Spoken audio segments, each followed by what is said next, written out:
बेटा रोवे काहे के पतोहिया काहे खाती बेटा रोवे काहे के पतोहिया काहे घर रोवे लनरिया हो एक दिन जाए के पड़ी काहे हो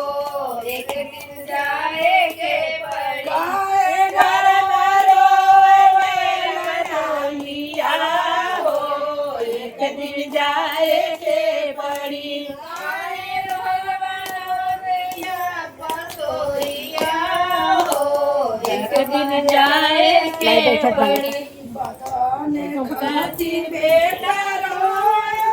माई खाती बेटा रोए धान के पतोहिया माई खाती बेटा रोए धान के पतोहिया आज खाती रोए नातिया एक दिन जाए के पड़ी आज करते रोवे नहीं नातिया हो एक दिन जाए के पड़ी आज खाती रोवे नहीं नातिया हो एक दिन जाए के पड़ी आज करती रोवे नहीं नातिया हो एक दिन जाए के पड़ी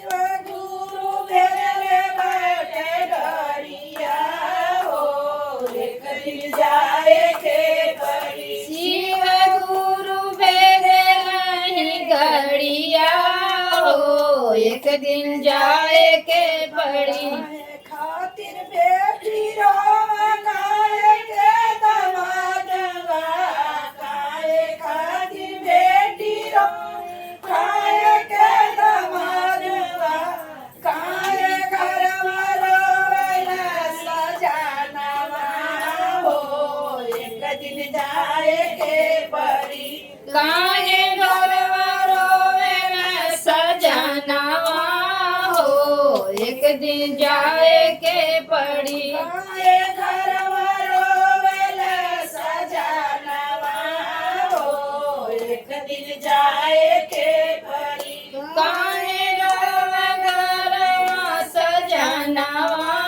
हो एक दिन जाए के पड़ी खाती बेटी रोदा है जगे दमादवा माई खाती बेटी रोदा है जगे दमादवा दिन दिन सोचिए सजनवा हो एक दिन जाए के पड़ी दिन दिन सोचिए सजनवा हो एक दिन जाए के पड़ी दिन सोचिए सजनवा हो एक दिन जाए के पड़ी दिन दिन सोचिए सजनवा हो एक दिन जाए के पड़ी गुरु हो एक दिन जाए के पड़ी शिव गुरु भेजे नहीं गड़िया हो एक दिन जाए के पड़ी। भोलेनाथ की जय।